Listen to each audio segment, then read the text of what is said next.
আমার অনেকে কইতেছে যে আপনি প্রফেসর ইউনূসের সরকারের উপরে এত চেতলেন কে? যখন কেউ গণমানুষকে অবজ্ঞা করে, তার ছোট ছোট আকাঙ্ক্ষাকে উপেক্ষা করে, আমার মাথায় আগুন ধরে যায়।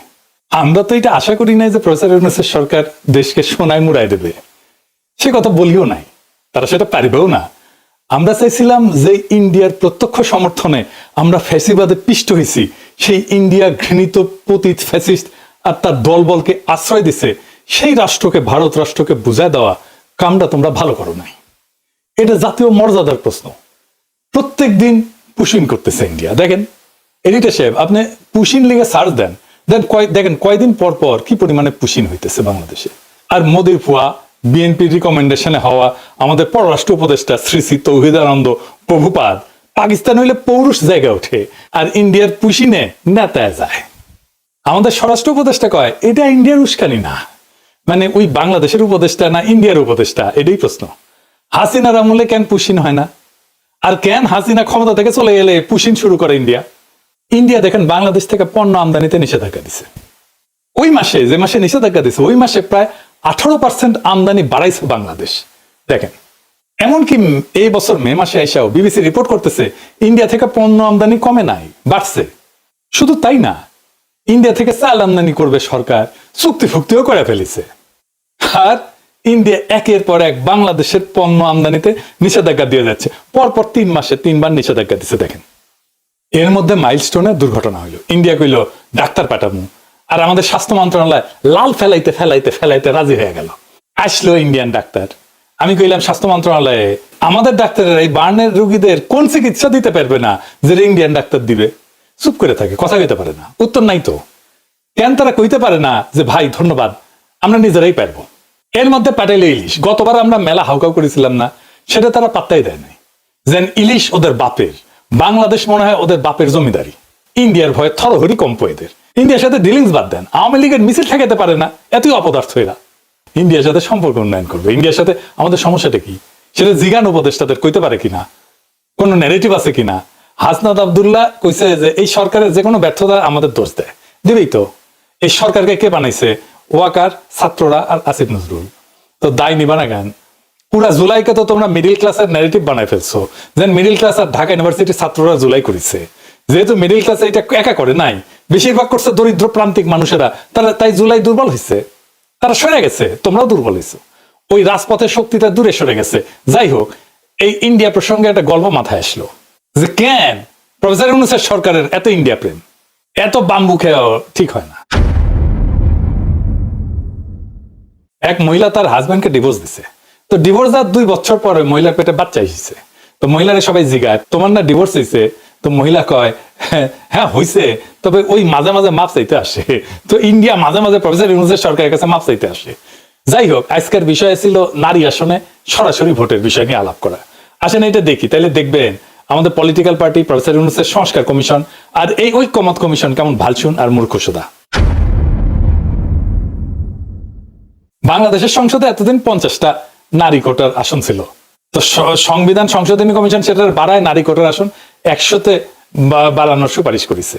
এর উপরে এনসিপি আবার দাবি করেছে 100টা নারী কোটা আসনে নির্বাচন সরাসরি ভোটে হওয়া উচিত, মানে মরার উপরে খাড়ার ঘা।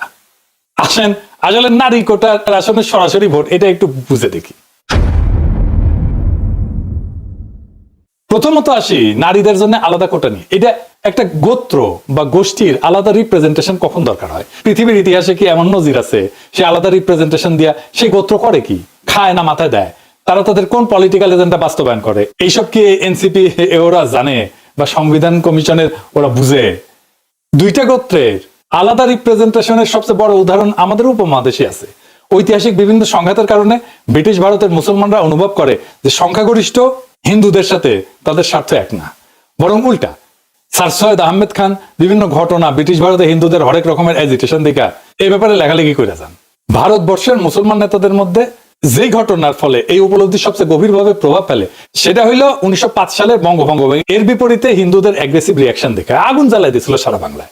এর ফলে 1906 সালের ডিসেম্বর মাসে মুসলিম লীগের রাজনৈতিক আবির্ভাব ঘটে, যেটার ইতিহাস আগের এপিসোডে বিস্তারিতভাবে বলছি।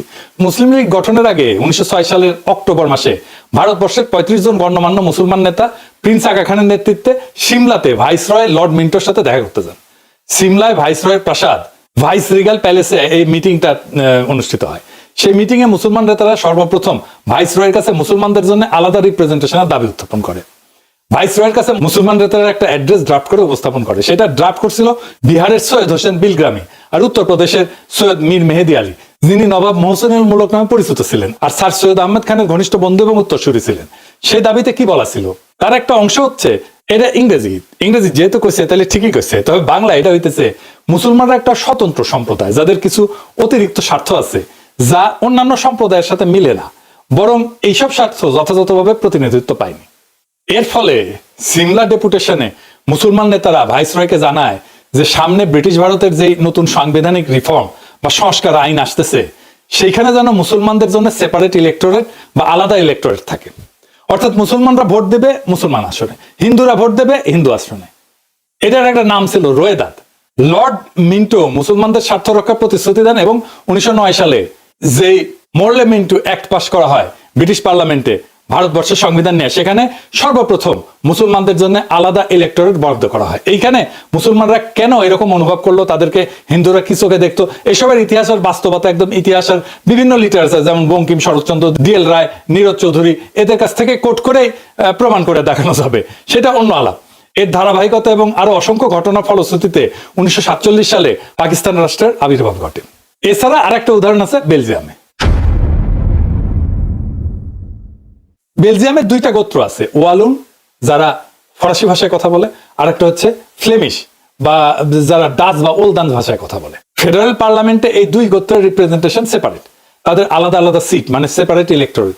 এছাড়া এদের নিজস্ব আলাদা পার্লামেন্টও আছে, মানে খালি ওয়ালুনদের জন্য পার্লামেন্ট আর খালি ফ্লেমিশদের জন্য পার্লামেন্ট।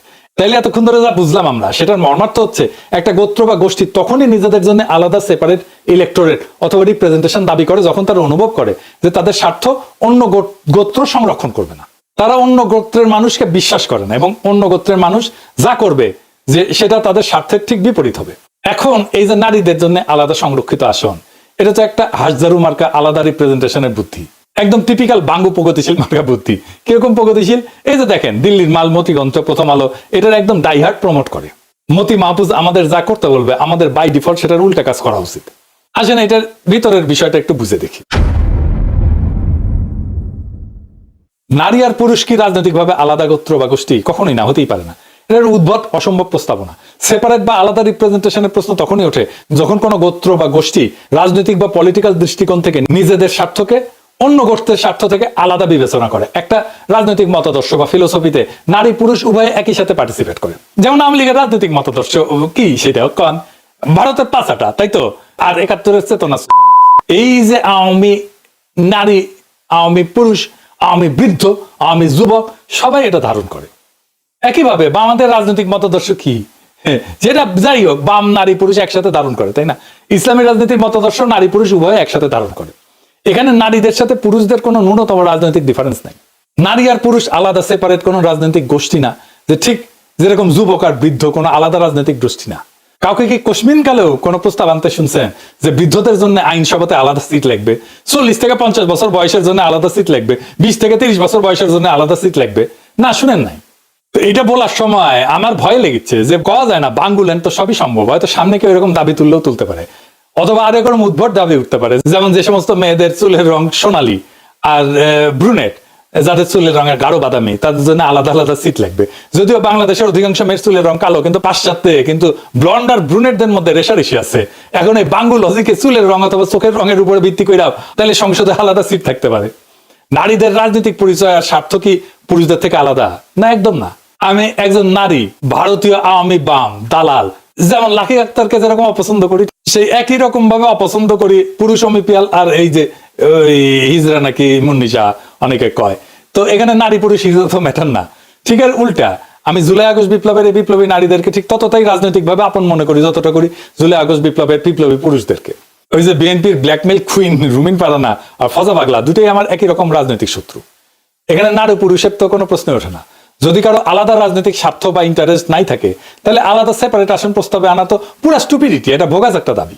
বাঙ্গুরা তো নারীদের জন্য আলাদা 100টা আসন চায়, যেখানে এনসিপি আবার দাবি তুলছে ওর উপরে, গোদের উপরে বিস্ফোরা, সরাসরি ভোটে নারী প্রার্থী নির্বাচিত হবে। তো নারীরা কি তাহলে সেপারেট ইলেকটোরেট দাবি করতেছে? যদি তাদের জন্য আলাদা আসনই বরাদ্দ থাকে তাহলে তো সেপারেট ইলেকটোরেট হয় যুক্তিযুক্ত। এইসব আবালদের যদি এই প্রশ্ন করেন দেখবেন মাথা চুলকাইতেছে, কারণ তারা বুঝেই না তাদের দাবির মানে কি। আন্দাজে কয়েকটা টার্ম শব্দ শুনে অল্প বুঝে বা না বুঝে সেটা নিয়ে লাফানো শুরু করে। ব্রিটিশ ভারতে মুসলিম আর হিন্দুদের মধ্যে যখন সেপারেট ইলেকটোরেট হয় তখন সেটা ছিল মুসলমানদের জন্য আলাদা আসন, যেখানে মুসলমানরা তাদের প্রার্থী নির্বাচন করবে, আর হিন্দুরা হিন্দুদের জন্য আলাদা আসন, যেখানে হিন্দুরা তাদের নিজের প্রার্থী নির্বাচন করবে। বেলজিয়ামে ওয়ালুন আর ফ্লেমিশদের একই সিস্টেম। তো নারীরা যেহেতু আলাদা 100টা আসন চায়, সেখানে কি খালি নারী ভোটাররাই ভোট দিবে? মানে নারী এমপিদেরকে কি খালি নারী ভোটাররাই নির্বাচিত করবে? যদি এর উত্তর চান দেখবেন যে মাথা চুলকাইতেছে। উত্তর যদি হয় হ্যাঁ, তাহলে সেই নারী ভোটাররা কি পুরুষ বা কম্বাইন্ড আসনও ভোট দিবে? তো এখন এরা কবে যে হ্যাঁ অবশ্যই দিবে। তাইলে তো নারীদের ডাবল ভোট হয়ে গেল, মানে একজন নারী ভোটার 2বার করে ভোট দিচ্ছে, যেখানে পুরুষরা 1বার করে ভোট দিচ্ছে, যেটা গণতন্ত্রের একদম মৌলিক নীতি, 1 পার্সন 1 ভোট। এই মূল নীতির বিরুদ্ধে। বিশ্বের কোথাও এরকম উদ্ভট সেপারেট রিপ্রেজেন্টেশন সিস্টেম নাই। আর ধরেন যদি এটা সেপারেট রিপ্রেজেন্টেশন সিস্টেম হয় তাহলে নারী তো অর্ধেক বাংলাদেশের, 300 আসন পুরুষের আর 100 আসন নারীর, এটা কোনো ইনসাফ হইল?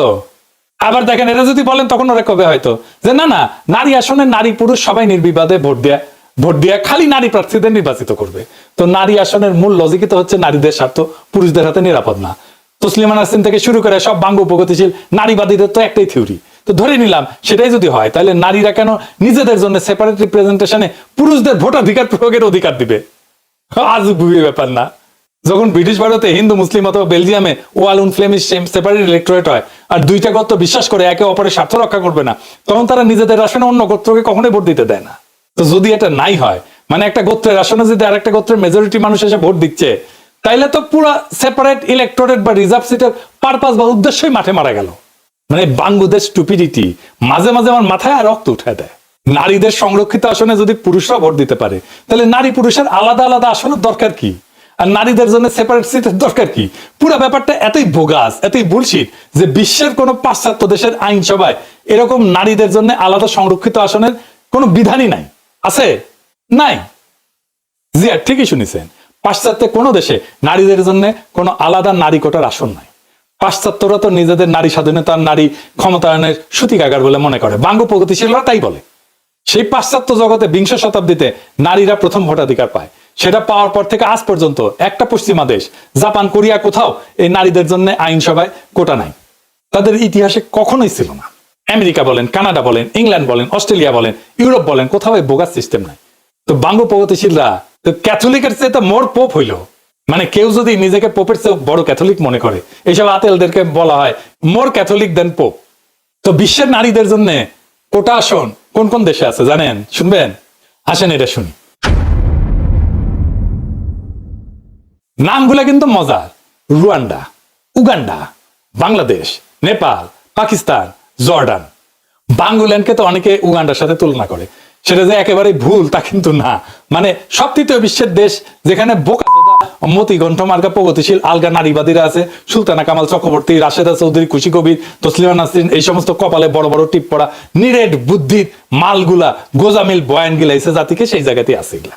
সামনে যে নতুন বাংলাদেশের স্বপ্ন আমরা দেখি, সেখানে সংসদে আইনসভায় এসব বোগাস নারী কোটার কোনো আসন থাকবে না। পুরা নারী কোটার আসনকে এরা অ্যাবলিশ করে দেওয়া হবে, জয় বাংলা করে দেওয়া হবে। আইনসভা বিষয়ে আমাদের পজিশন খুব সিম্পল: কোনো পিয়ার না, কোনো উচ্চ কক্ষ না, কোনো নারী কোটা না, 3টা। তো ফাইনালি যেটা আবার আগের কথায় ফিরে আসি, ওই যে কইছিলাম যে আমাদের জাতীয় মর্যাদা ওইটা বিক্রি হবে না, এটা আমাদের শহীদের রক্তে কেনা। আজকের শপথ হোক, আমরা চাই মর্যাদার দেশ, শীত দ্বারা উঁচু করার মেধাবী নেতৃত্ব, আর এমন একটা রাষ্ট্র যেখানে প্রত্যেকটা সিদ্ধান্তের কেন্দ্রে থাকবে জনগণ, আর শুধু জনগণ। এই পথেই বাংলাদেশ হবে সত্যিকার অর্থে স্বাধীন, মর্যাদাবান এবং গণতান্ত্রিক। ইনকিলাব জিন্দাবাদ।